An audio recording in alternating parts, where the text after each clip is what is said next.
경남 지역 최신 이슈를 풀어보는 헬로 이슈 토크 시작합니다. 오는 1월 26일이면 중대재해처벌법 시행 만 1년을 맞습니다. 경남은 2019년에 이어 2020년 산재 사망이 전국에서 두 번째로 많았는데요. 중대재해처벌법이 시행된 지난 1년간 경남의 일터는 얼마나 더 안전해졌을까요? 바로미터가 될 사건들을 함께 짚어보고 올해 중대재해처벌법이 더 자리 잡기 위해선 어떤 것들이 필요할지 전문가 두 분 모시고 이야기 나눠보겠습니다. 오늘은 경남 근로자건강센터 이철호 센터장 그리고 김태형 변호사와 함께합니다. 어서 오세요. 반갑습니다. 반갑습니다.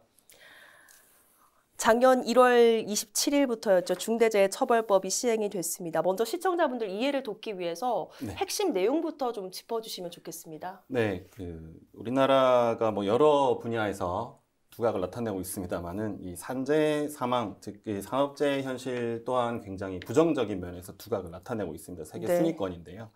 이 산재 사망 사고를 좀 줄여야 한다는, 산재 사고 자체를 줄여야 한다는 사회적 공감대가 2016년, 17년, 19년 이렇게 해서 구의역 스크린도어 사고, 김용균 씨 사고 등등으로 좀 공감대가 형성이 됐습니다. 그러면서 10여 년 전부터 이제 입법 운동이 계속 있어 왔어요. 예, 기업살인법이라고 불리우는 어떤 외국의 법례를 따라서 기업의 책임을 좀 강화하자라는 취지로 이것이 이제 실현이 된 것이 중대재해처벌법으로 입법이 된 것이고요. 다만 입법 과정에서 정치적인 이유 그리고 기술적인 이유로 인해서 이 법이 아주 아름답게 입법되지는 못했습니다. 조금 이제 한계가 있기는 합니다만은 의미가 있는 것은 이 산재 사고에 대해서 종전에는 입법도 불충분하고 수사도 제대로 되지 않고 그리고 무엇보다 이제 판결이 제대로 이루어지지가 않았죠. 다수의 사망자가 발생한 사고에도 그냥 벌금 몇백만 원 회사에 대해서 매출과는 도저히 어울리지 않는, 그러니까 회사의 입장에서는 정말 간지럽지조차 않은 그런 벌금형이 선고됐다는 부분에 대한 변화를 촉구하는 것이었다. 이런 큰 의미를 부여할 수 있을 거고요. 주요 핵심적인 내용은 이제 우리가 흔히 표현하는 바로 치자면은 기업의 총수라던가 실제 이제 기업의 이윤을 가져가는 사람들을 처벌할 수 있는 인적 범위 확장, 이 부분이 하나 있고요.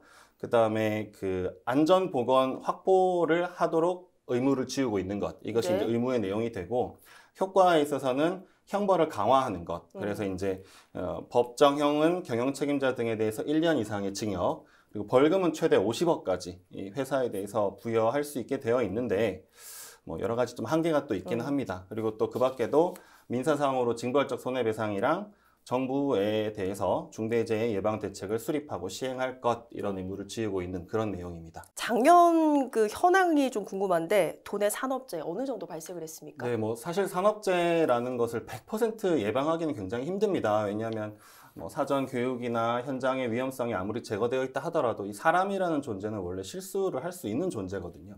다만 이제 이 산업재해에 대한 예방을 얘기하는 것은 그런 실수를 했을 때도 이 사람들이 죽거나 다치지 않아야 된다는 그런 면으로 좀 접근을 해야 되고요. 2022년 현재 통계가 이제 완전히 정리된 것은 없고요. 2월경에 통계가 정리되는 것으로 알고 있는데 일단 최근 5년간의 사망자 수를 보면은 한 해 평균 48.6명 정도가 사망을 합니다. 경상남도 내에서만. 그리고 재해자는 6천여 명이 되고요. 통계적으로 보자면은 그중에 제조업이 45% 정도 되고요. 업무상 질병으로 인한 산재가 일단은 적지 않고, 그 밖에 이제 사고로 인한 경우에는 끼임, 떨어짐, 넘어짐, 이런 유형들입니다. 근데 이 통계 자체가 관할 노동청을 기준으로 해요. 그러다 보니까 이제 부산, 울산, 경남의 경우에는 이 관할이 조금 애매한 부분이 있어서 정확한 분포를 좀 알기는 어렵고요. 또 의미 있는 수치는 50인 미만 사업장에서 발생한 사고가 한 73% 정도, 보통 80% 가까이 된다는 얘기죠. 중요한 것은 중대재해처벌법이 일부나마 시행이 된 이전과 비교했을 때 사실 크게 유의미하게 감소되었다고 보기는 좀 어렵다, 이렇게 평가를 할 수는 있어요. 자, 오늘 또 이철호 경남 근로자건강센터 센터장님 나오셨습니다. 앞서 저희 이슈토크에 출연하셔서 센터 소개를 해주셨습니다만 새롭게 보시는 분들을 위해서 이 센터 소개 한 번 더 부탁드릴게요. 반갑습니다.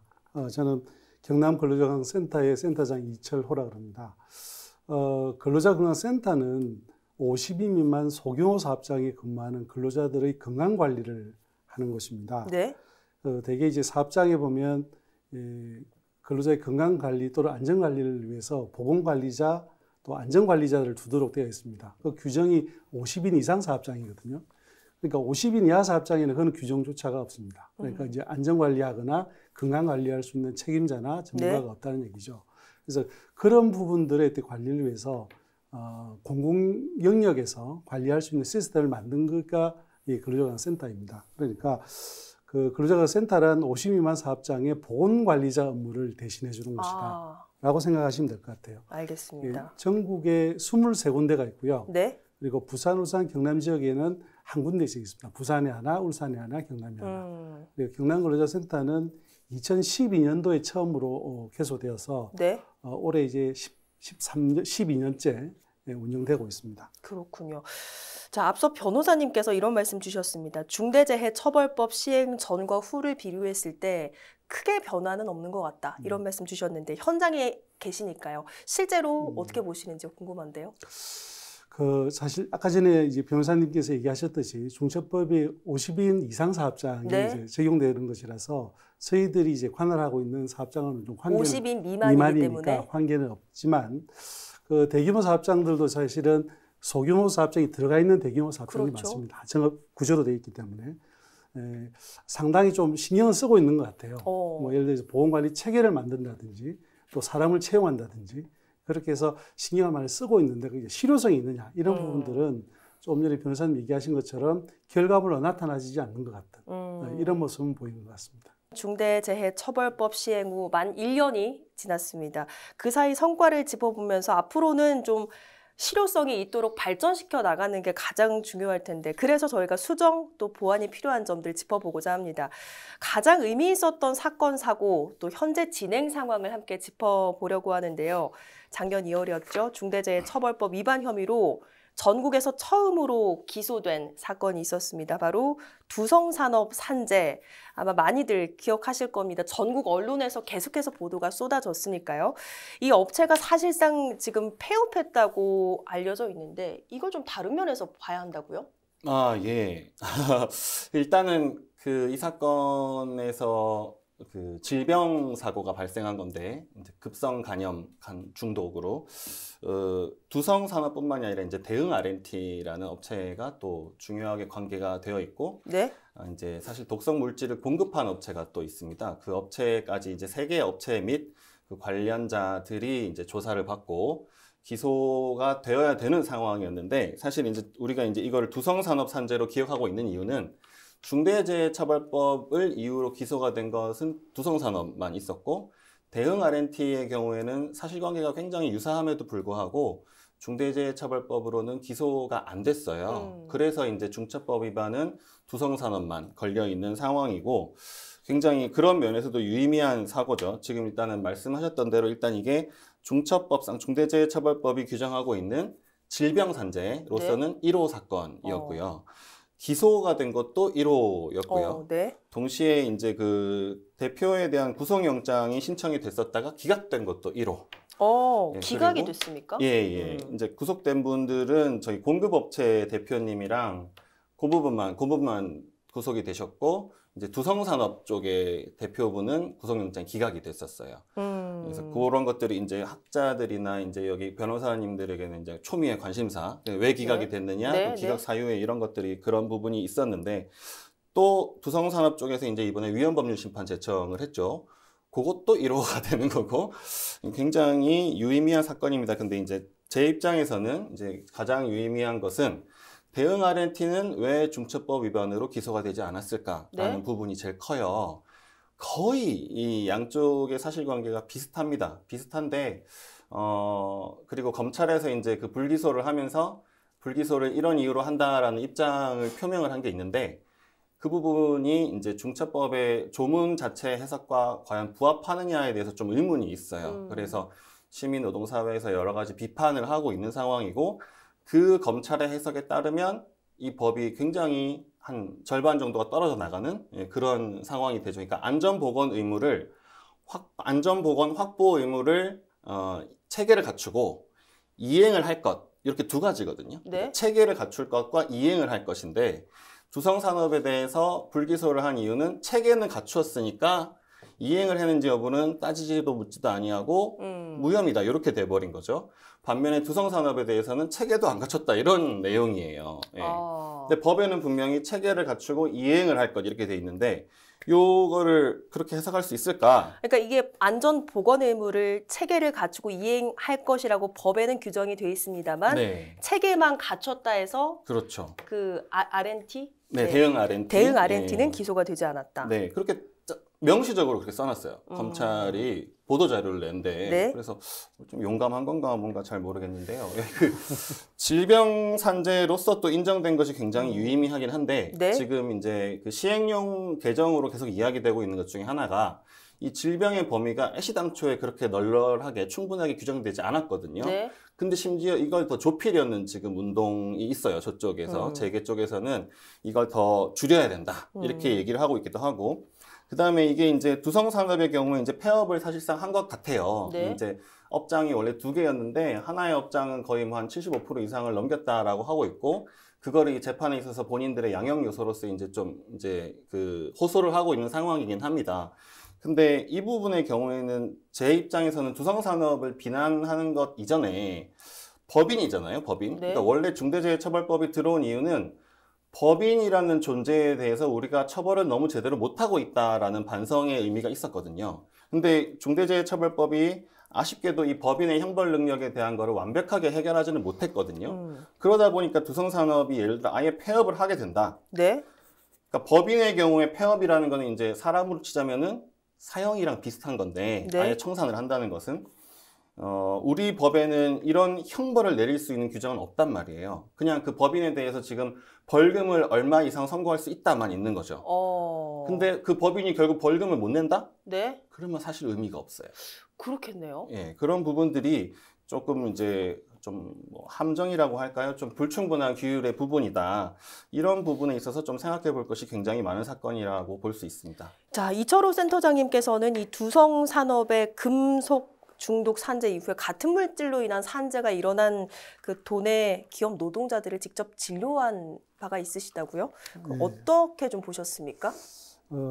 저희는 또 두성산업하고 대한 R&T를 임시건강진단을 저희 기관에서 했습니다. 아, 네. 그래서 16명, 13명의 이제 독성 환자를 진단했던 바가 있죠. 지금 부각되는 거는 아마 중대재해처벌법 때문에 사업주의 과실 이런 문제들을 더 크게 부각되는 면들이 있는데, 사실은 이 사건의 저변에는 더 큰 문제는 MSDS의 부실 문제가 더 큽니다. 네. 실제로 MSDS를 제대로 작성하는 데가 별로 많지 않아요. 그 성분 표시를 정확하게 그렇죠. 하시는. 네. 그러니까 엉터리로 표시하게 되면 관리가 틀려지는 거죠. 전혀. 아.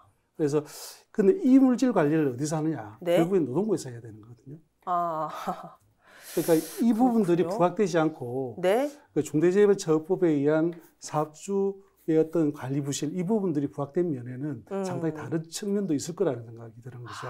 두 분 말씀을 들어보니까 이게 뭐 어떻게 저희가 봐야 할지 좀 애매하긴 합니다. 어쨌든 노동부와 또 안전보건공단의 노력도 굉장히 필요할 것 같고, 이런 것들을 좀 사후에 막을 수 있는 기업의 노력도 굉장히 필요할 것 같은데, 이것들이 지금 도민들께 와닿을 수 있을지 그 부분도 참 궁금합니다. 어쨌든 처벌이 굉장히 좀 작아서 도민들께서 어떻게 좀 이해를 해야 될까요? 사실 중대재해처벌법이 입법된 목적과 이유는 무거운 형벌이 선고되는 것을, 그러니까 법이 집행되는 것을 보여주는 거에 있어요. 네. 그래야지 이제 다른 기업들이 저게 이제 저렇게 되면 우리가 크게 손해를 볼 수도 있구나라는 그런 걸 이제 법적 일반 예방 효과라고 하는데, 그렇게 이제 겁을 줘서 이렇게 그 정책적 목적을 실현하는 거에 있죠. 근데 아직 선고 1호가 없잖아요. 네. 그러니까 사실은 이 법이 한 턴을 안 돈 거예요.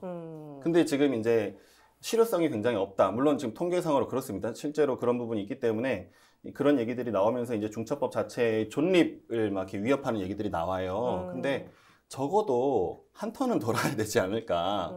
적어도 한번 이렇게 돌아서 판결이 내려지면, 물론 그 판결의 또 내용과 이런 것에 따라서 그 기업들이 어떤 대비를 할지는 달라지겠지만, 네. 지금은 너무 이르죠, 일단은. 예, 법이 이제 시행된 지 딱 1년 지났잖아요. 1년밖에 안 지났고, 심지어 그 1년은 지금 우리 센터장님 말씀하신 대로 50인 미만 사업장 부분은 유예, 5인 미만 아예 폐지. 근데 대부분의 산재는 어디서 일어나느냐? 50인 미만이거든요.